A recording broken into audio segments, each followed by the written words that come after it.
को सादर आमंत्रित करते हुए बेस्ट एजुकेशन ब्रांड्स और ये award ceremony of economic times best education brands 29 को हुआ था, जिसमें बिट्स पिलानी IIM इंदौर के साथ भवंस को भी one of the best education brands for the year 2023 में शामिल किया गया।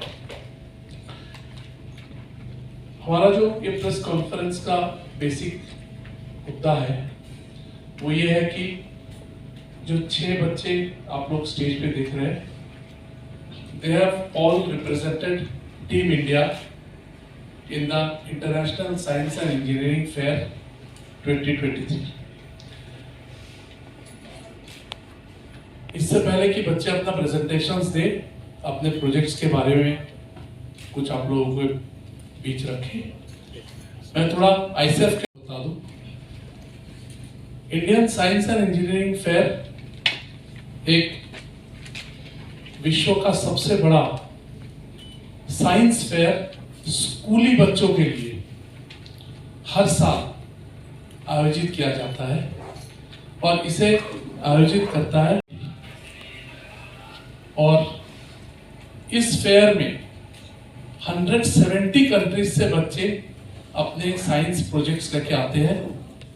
और इस साल का जो डेलस में फेयर हुआ था उसमें 170 देशों से करीब 1800 प्रोजेक्ट्स आए थे। तो आप अनुमान लगा सकते हैं कि how big the fair would have been. We were fortunate enough to be a part of the fair and these children were part of team India. Team India जो है 24 स्टूडेंट्स का टीम था, जिसमें से भारतीय विद्या भवन आर.के. साडा विद्या मंदिर में से ही 6 बच्चे थे। 25% representation was from Bhavans school Raipur.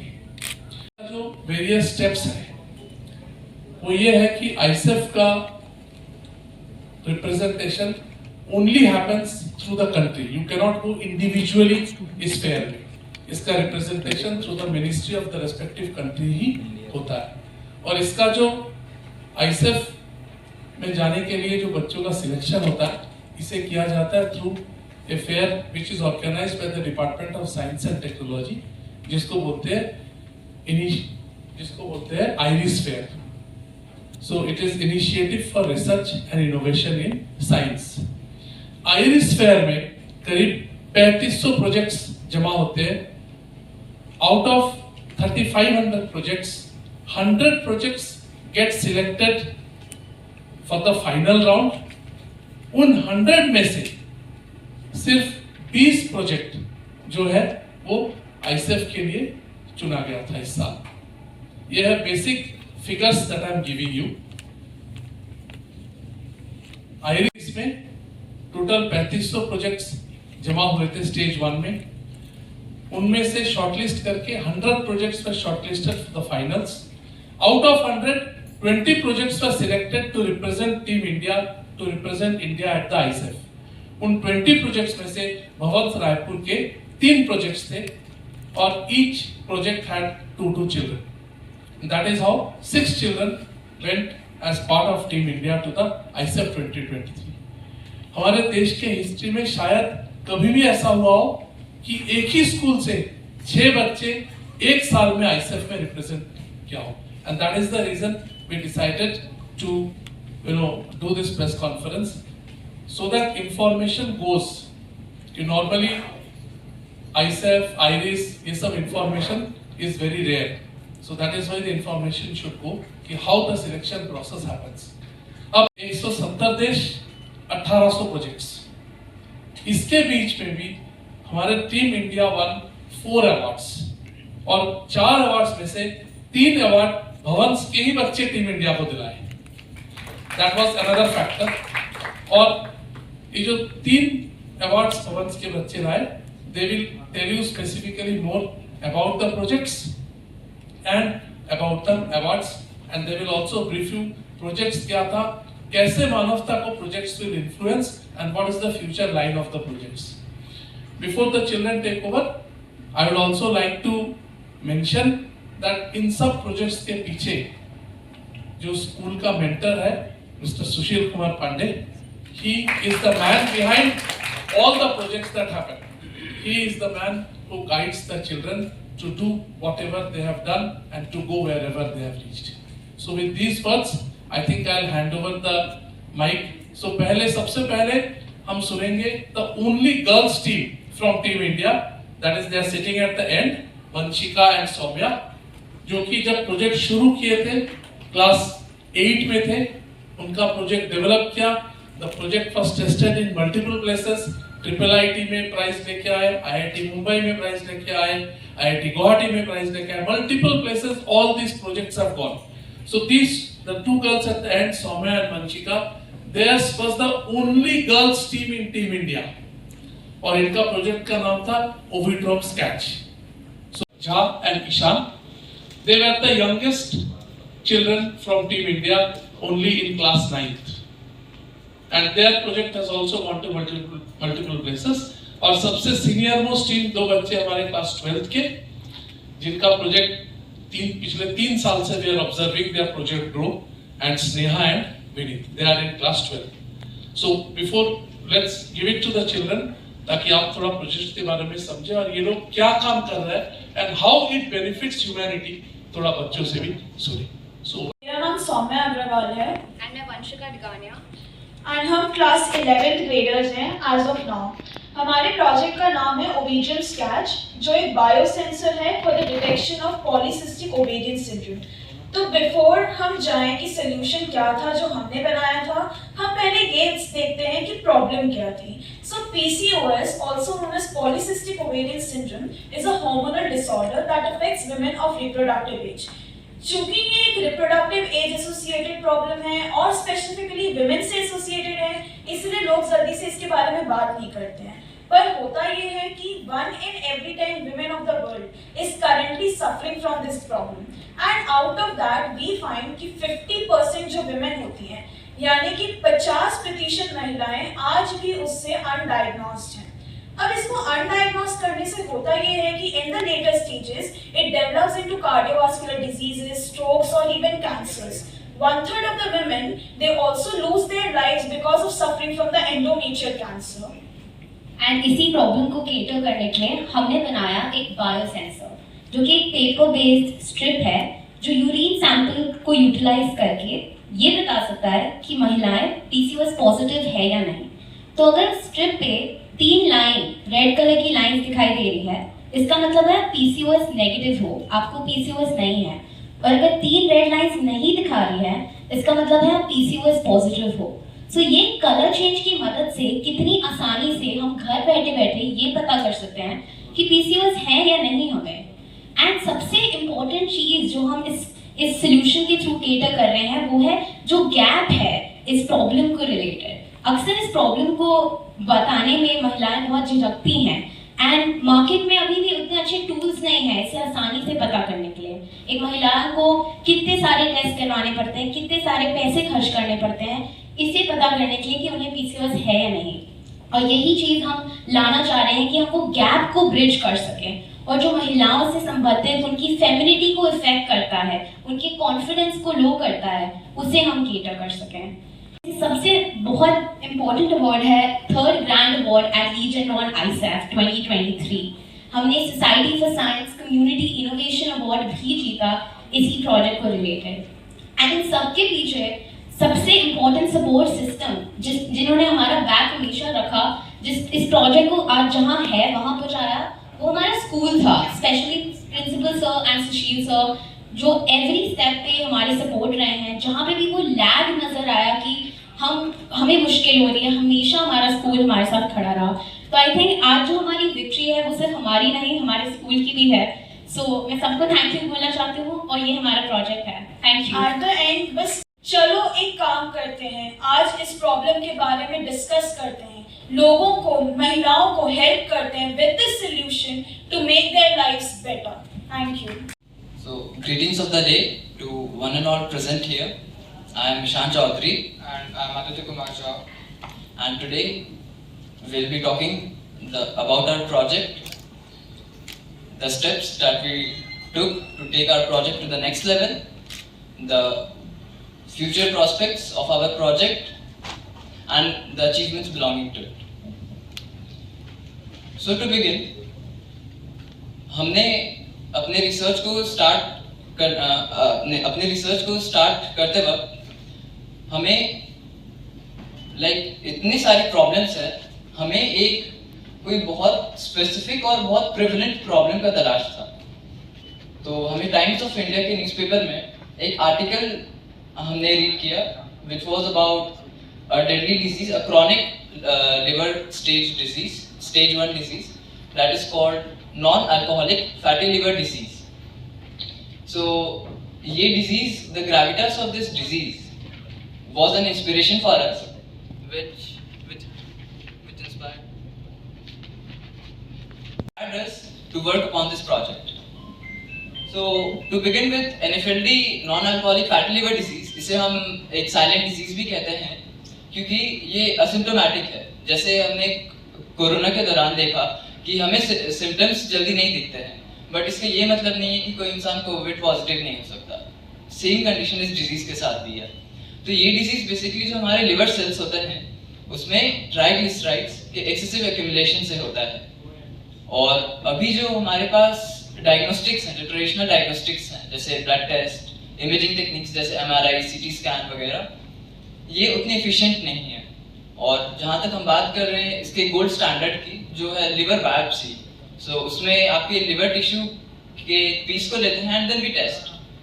So just for detecting NFLD at an early stage using this method is very impractical. तो हमें इससे पता चला कि हम NFLD के अर्ली डिटेक्शन में अपने काम को आगे बढ़ा सकते हैं। तो हमने बेसिकली हमारा सोल्यूशन इस डिजीज के लिए ये है कि हमने इसके अर्ली डिटेक्शन के लिए लैटरल फ्लो इम्यूनोएस्से या एक टेस्ट स्ट्रिप डेवलप किया है।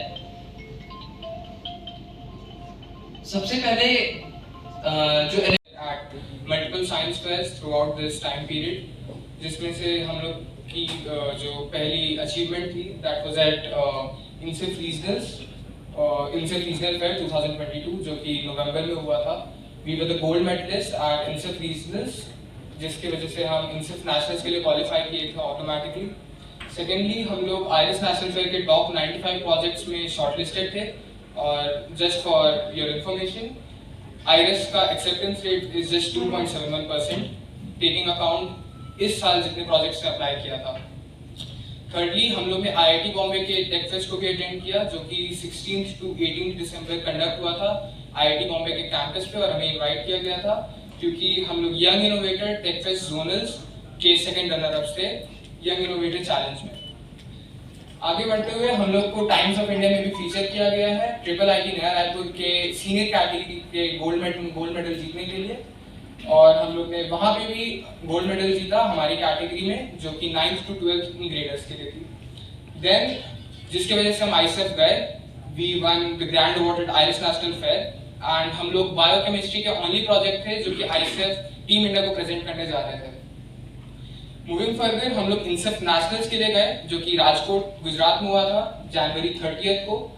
यहाँ पे भी हम लोग गोल्ड मेडल जीते और उसके फोटोज आपको स्क्रीन पे दिख रहे हैं। और इसके वजह से हम लोग ऑटोमेटिकली जीनियस ओलंपियाड के लिए क्वालिफाई किए, जो कि जून 12 से जून 17 तक होता है न्यूयॉर्क USA में, और उसकी भी कुछ फोटोज आपको दिख रही हैं। मूविंग फर्दर हम लोग को दैनिक भास्कर रायपुर में 3 बार फीचर किया गया है फ्रॉम नवंबर टू जून, और उसकी भी स्निप्स आपको दिख रही हैं। देन एट ISEF हम लोग एक स्पेशल अवार्ड जीते और एक ग्रैंड अवार्ड। स्पेशल अवार्ड हम लोग को US गवर्नमेंट की एजेंसी फॉर इंटरनेशनल डेवलपमेंट ने दिया, जिसमें हम लोग को ग्लोबल हेल्थ इंप्रूवमेंट के लिए सेकंड अवार्ड दिया गया, और हम लोग बायोकेमिस्ट्री से और इंडिया से ओनली प्रोजेक्ट थे जिन्हें ये स्पेशल अवार्ड मिला इन ग्लोबल हेल्थ इंप्रूवमेंट। हम लोग को अवार्ड किए second grand award in biochemistry, and we were the ones who won the 2 of the awards out of the 11 awards that were won by Team India, and that was pretty much it about the project. Thank you. So what is fibromyalgia?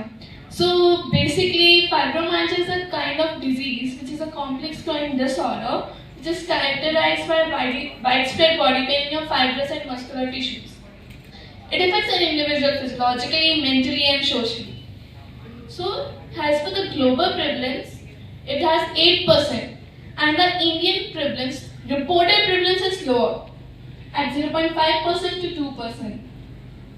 So fibromyalgia was always between us, but it got high after COVID, and it got a new name known as fibro-COVID.